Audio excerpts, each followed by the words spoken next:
সর্বাধুনিক প্রযুক্তির সেরা মেশিনে নিজস্ব ফ্যাক্টরিতে তৈরি মডার্ন বোর্ড, বিএসটিআই অনুমোদিত, বুয়েট টেস্টেড ও আইএসও সার্টিফাইড কোয়ালিটি সম্পন্ন টেকসই বোর্ড মানেই মডার্ন বোর্ড। তুই নিজে এগুলা করাইছিস? তুই ডক্টরে বলছিস না যাতে আমরা সত্যিটা না বলে? বলছ নাই? আমি কিছু বলি নাই। তুই না বলে আবার বললো না কেন? এই যাবি এখান থেকে, বল সত্যিটা বল। মেরে ফেলেন আমাকে। ছেলে ছেলে করে পাগল হয়ে যাইতেছেন, যা মনে আসে তাই বলতেছেন। আমার ছেলেই লাগবে। এইবার যদি ছেলে না হয়, মেয়ে হইছে না, তোর আমি ডিভোর্স দিব। তোর সাথে আমি সংসার করবো না।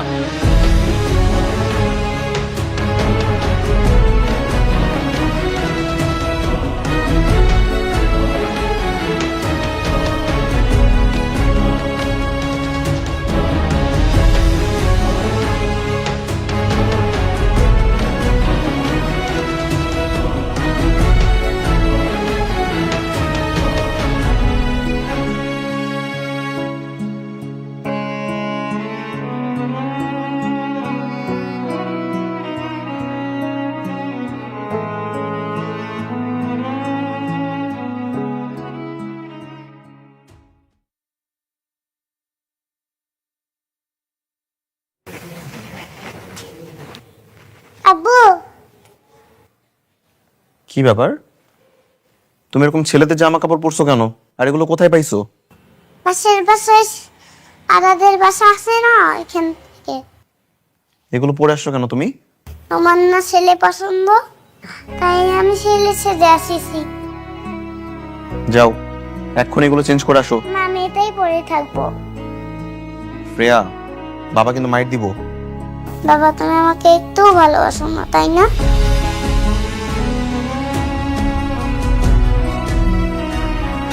আমি মনে করছি ছেলে হলে তুমি আমাকে ভালোবাসবে।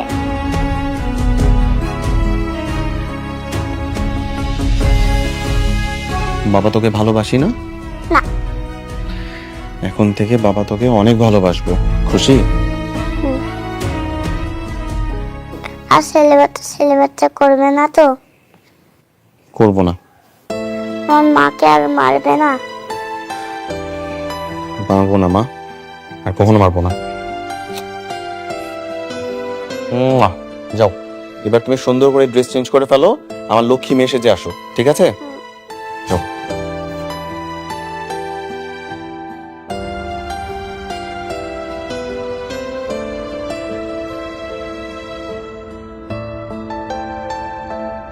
মা, মা ডাকতেছিলা? মিথিলার স্বাস্থ্য বাসুর ডাক্তার, সেই রিপোর্ট দেখছে। রিপোর্ট দেখে সে জানাইছে যে এটা মেয়ে বাচ্চার রিপোর্ট। কিরে আপু, তোর পেটে মেয়ে বাবু? তুই না বললি তোর ছেলে হবে? আরে না, এটা মিথিলার রিপোর্ট না, এইটা হয়েছে গিয়া তোর বউর রিপোর্ট। মিথিলার বাসুর জানাইছে এবারও তোর বউর পেটে মেয়ে বাচ্চা। শোন বিজয়, তোকে একটা কথা বলি, এই বউ তোকে ছেলে বাচ্চা দিতে পারবে না, তুই আরেকটা বিয়ে কর।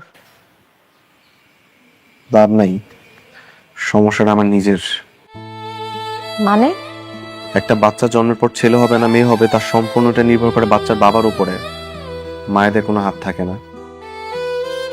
আমি যদি 100টা বিয়ে করি, ফলাফল একই দাঁড়াবে।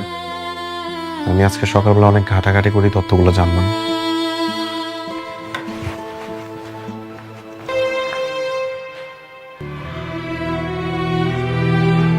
তার মানে আমার বংশের প্রতি বেহানি শেষ।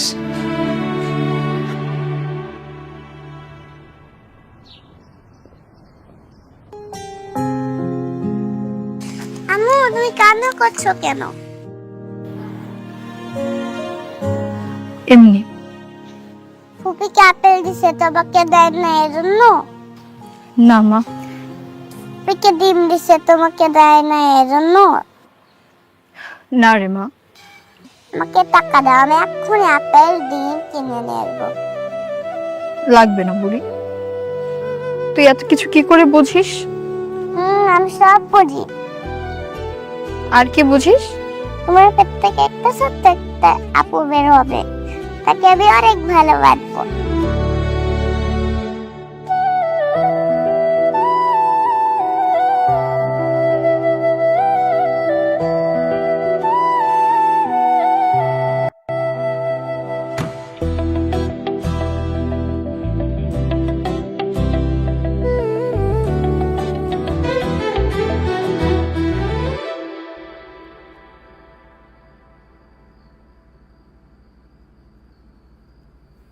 মনিকা, এই মনিকা।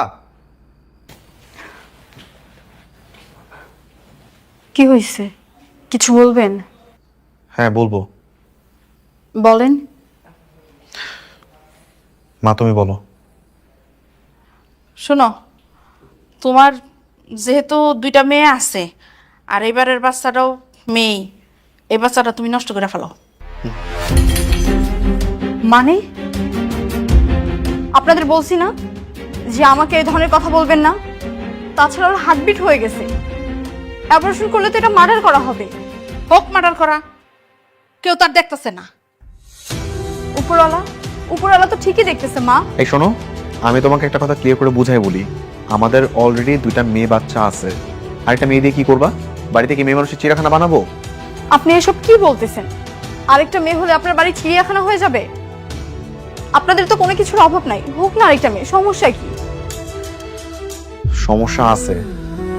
লোকজন আমাকে চিচি করবে যদি আরো একটা মেয়ে হয়। আমি এত কিছু জানি না, আমার ছেলে বাবু হবে, তাহলে এটাকে অ্যাবর্শন করো। আমি অ্যাবর্শন করাবো না, আর আমি আপনার সাথে সংসারও করব না।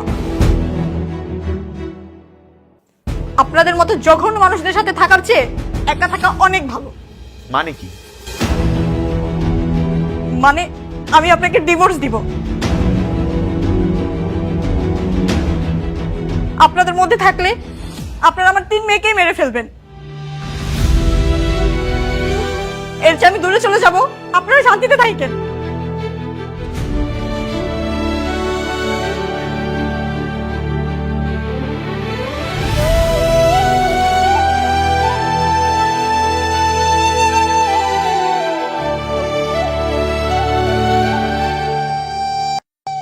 এই তারা যাইতে দেওয়ারে কয়দিন যায় আর বাপের বাড়িতে থাইকা আসুক, তাইলে মাথা এমনি ঠিক হইব। তুই এখানে থাক, এত উতালনের কিছু নাই।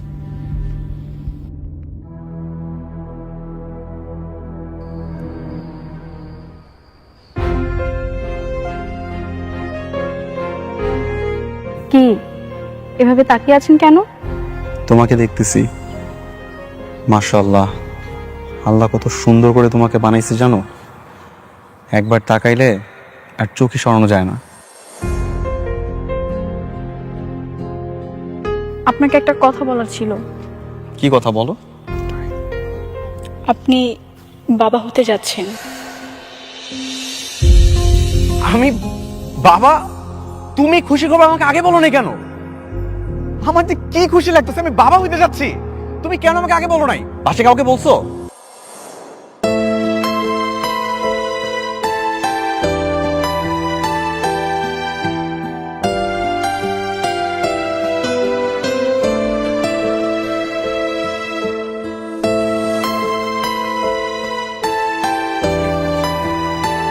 আব্বু, তুমি এরকম ছেলেদের জামা কাপড় পরছো কেন? আমার না ছেলে পছন্দ, তাই আমি ছেলে সেজে আসিছি। বাবা, তুমি আমাকে একটু ভালোবাসো না, তাই না? আমি মনে করছি ছেলে হলে তুমি আমাকে ভালোবাসবে। আচ্ছা, না জানলে হয় না, জানলে কি হবে? যদি মেয়ে হয়ে থাকে, ডাক্তার কি ছেলে করতে পারবে? ডক্টর ছেলে করতে না পারলেও অ্যাবর্শন তো করতে পারবে। এগুলো আপনি কি বলতেছেন? আপনি বুঝতেছেন ওর হার্টবিট হয়ে গেছে। অ্যাবর্শন মানে তো মার্ডার। এমন পাপের কথা মুখেও আইনেন না। মানে কি? মানে আমি আপনাকে ডিভোর্স দিব। আপনাদের মধ্যে থাকলে আপনারা আমার 3 মেয়েকেই মেরে ফেলবেন। এর চেয়ে আমি দূরে চলে যাব, আপনারা শান্তিতে থাকেন।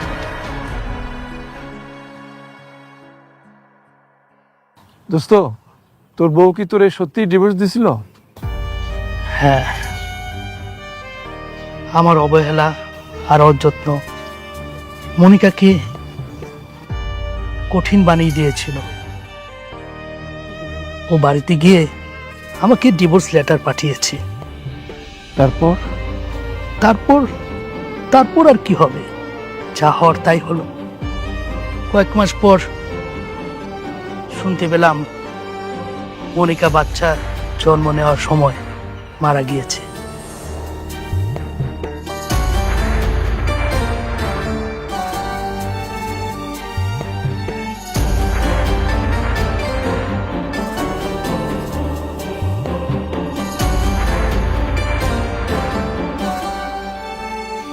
ছুটে গিয়েছিলাম তাকে এক নজর দেখার জন্য, কিন্তু শেষ দেখাটা আর হলো না। তারপরে কি মেয়েগুলো কি তুই নিয়ে এসেছিলি? হ্যাঁ হ্যাঁ, মেয়েগুলি আমার কাছে মানুষ, ওদের নিয়ে এখন আমি বেঁচে আছি। তোর মেয়েরা তো আজ তিনজনই প্রতিষ্ঠিত, তিনজনেরই ভালো বিয়ে হয়েছে এবং তারা সবাই তোর খবর রাখে। এই মেয়েগুলো যেন তোর কাছে জান্নাত। হ্যাঁ বন্ধু, তুই ঠিক বলেছিস, মেয়েগুলি আমার জান্নাত। কিন্তু বন্ধু একটা কথা কি, এই যে এত সুখ হাসি খুশি, তারপরও মনের ভিতরে কোনো না একটা কষ্ট লুকিয়ে আছে। আর যদি মনিকা বেঁচে থাকতো তাহলেও কত খুশি হতো। মনিকা, আমাকে তুমি ক্ষমা করে দাও। সন্তান হলো বাবা মায়ের সবচেয়ে বড় সম্পদ।